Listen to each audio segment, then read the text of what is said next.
everybody, it's Sarah, and today I wanted to share with you all the series that I have DNF'd. Well, not all of them, because some series that I DNF'd a few years ago and that I already on hold won't be in this video, but in this video I want to talk about all the series that I DNF'd that are still on my shelves, and all the series that I DNF'd in 2020 in general. And the reason for that is, of course, that 2020, one of my biggest reading goals was to cut down on the unfinished series on my shelves, because at the beginning of the year I had like 40 or 50 series, so that's a lot. And so I spent the year, for one, reading those series, finishing them, catching up with them, making progress, just simply making progress. But also I took a good look at them and decided whether or not I still had any reason for finishing them, aside from being a completionist and aside from just wanting to finish a series, but whether or not I would still enjoy finishing the series. And a few of the series that were still unfinished on my shelves at the beginning of the year just didn't make the cut. And so in this video I want to share with you, first of all, the series that I DNF'd both in 2020 and earlier that are still on my shelves. And I also want to share with you the series that I DNF'd in 2020 and that I have gotten rid of, kind of. I moved them off of my shelves, but because of COVID I haven't had the time yet to get rid of them. So I still have them with me and I can still show them to you, which I guess is a lucky coincidence. So let's start with some series that I have DNF'd that I haven't DNF'd in 2020 and that I still have on my shelves because I did enjoy the books that I read from those series. The first of those is the series that Howl's Moving Castle is a part of by Diana Wynne Jones. I do not know the name of the series.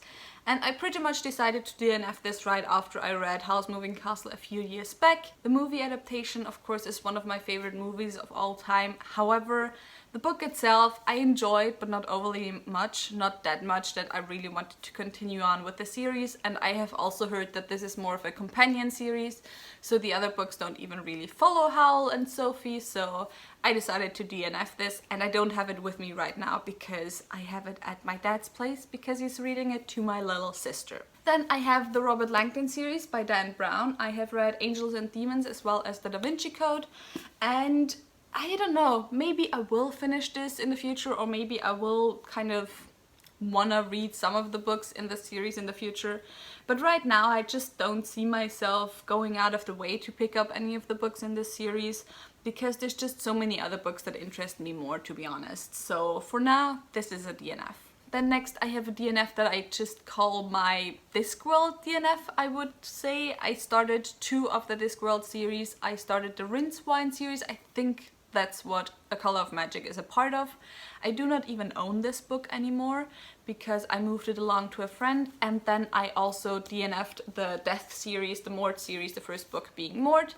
I still own this one because it is a really pretty copy, and while I am happy that I gave Terry Pratchett a chance, overall his writing just isn't for me, so I find it highly unlikely that I will pick up any of the other books in his Discworld series. Then I have 3 more DNFs that are still on my shelves. The first of those is The Abyss Surrounds Us by Emily Skrutsky. I do not remember what the second book was called, but this was a duology. And there are multiple reasons why I DNF'd this duology, even though I did kind of enjoy the first book. The first of that is that the second book is really hard to get for me. I haven't yet found a way to get it. And then the second book is that a few months ago the author did some things that I'm like not really comfortable with, and while I have talked about it before, I'm not particularly fond of cancel culture. I also just, if there's an author where I'm uncomfortable with some things they did and I'm not particularly interested in reading their books, I'm just kind of like, I guess I'll just leave it at that, and I'll leave this book on my shelves, but I don't intend to continue on with the duology and read the second book. Then I have 2 DNFs for now, kind of like the Robert Langdon series, where I just don't see myself picking up the other books in the future because there's so many other more interesting series that I want to read more, but where I won't say it's a definitive DNF. The first of those is the Alpha and Omega series by Patricia Briggs. I only read Crywolf at the beginning of this year. This is a kind of urban fantasy romance type series. And one reason why I won't read this is because I kind of feel like you gotta read the Mercy Thompson series first, which is one of Patricia Brake's other series. And then the second reason is that I haven't particularly found myself very fond of the main characters, and it was kind of just like a meh, it was fine, I guess, read. And kind of the same also goes for the Iron Druid Chronicles by Kevin Hearn. I have read the first book, Hounded, and I have read this now, I think 7 years ago. So it's been a while since I read this first book. I have never picked up the second book. And at this point, I don't see myself picking up the second book anytime in the near future. So I just have DNF'd this for now. And if I ever do feel the need to pick the second book back up, I guess I will. But don't hold your hopes out if this is like one of your favorite series of all time. So now we can move on to the series that I already moved off of my shelves, but where for some of them I haven't gotten around to officially unhauling them yet, so I have held on to them, and then some of them I have done an unhaul for them already. I will leave the unhaul link down below and up there, but I haven't gotten around to actually getting rid of them because of COVID. So let's continue on just with the paranormal DNFs, because we were just at Crywolf and the Iron Druid Chronicles. I have DNF'd a few, or definitively DNF'd a few of Carrie Arthur's series. This one right here is the Nikki and Michael vampire novels. I think I also DNF'd the Full Moon Rising duology, but somehow I have actually managed to get rid of that one, like definitively. I think I just sent it in over this website and they didn't take these books. I don't remember what it was. But anyway, these are paranormal urban fantasy. I read them ages ago. In this series, the Nikki and Michael vampire novels, I have read 3 of the 4 novels, never got around to reading the 4th novel, would have to reread the whole series, not interested, and I don't have space on my shelves, so I decided to get rid of them because there's no emotional attachment to them. Similarly, also the Black Dagger series by J.R. Ward. I have read the first book. I can't remember anything from this, and I just not interested in reading it at all. Not interested in continuing it at all. That time of loving paranormal romance has kind of passed for me. It was right after Twilight when I was like 14, 15, 16. And now there's just very few series that I still intend to continue on with in this genre. Moving on to high fantasy, I have Robin Hobb's Soldier's Son trilogy. I think this trilogy she published actually earlier than the Realms of the Elderlings. I'm not sure though.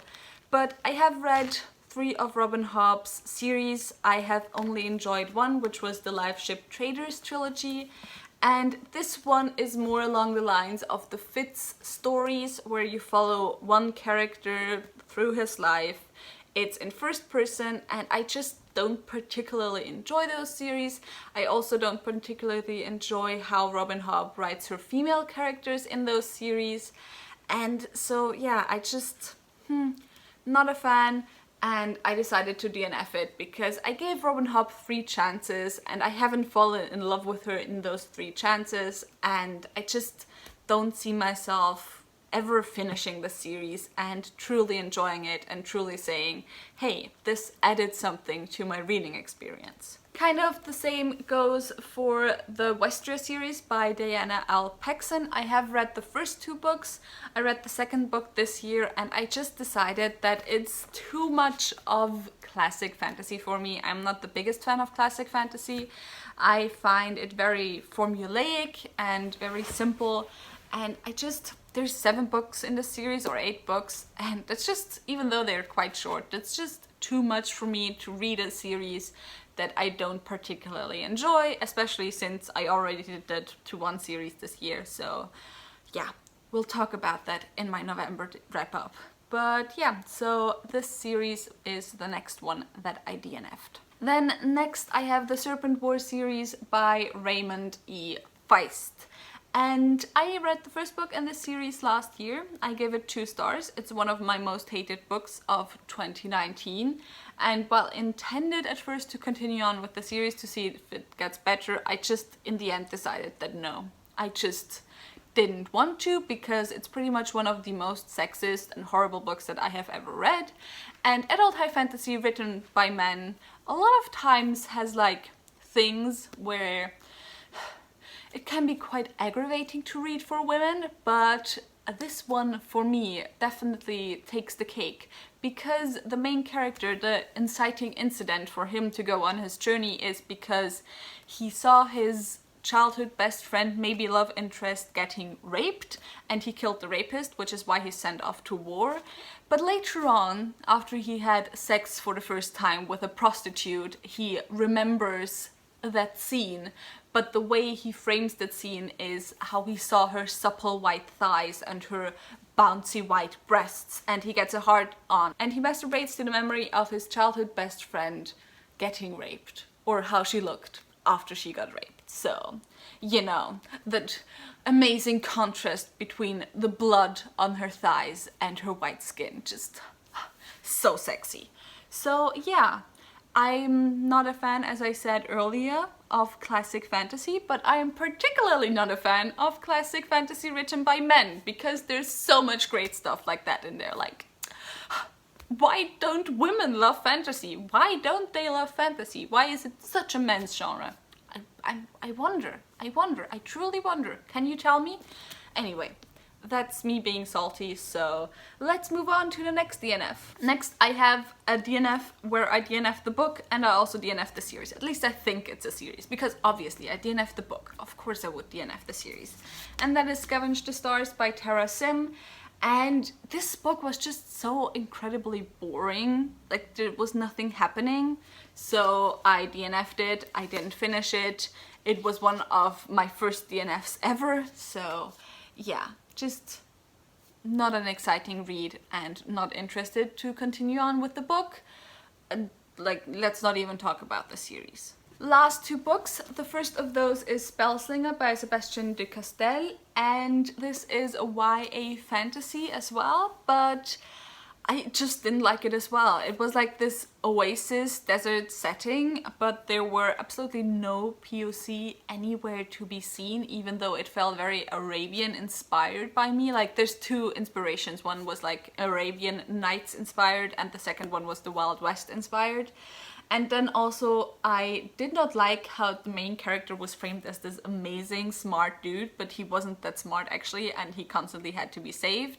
And also the female characters in this book were written horribly, but yeah, so there were a lot of things in this book that bothered me. So while I at first, because I'm a completionist, decided to finish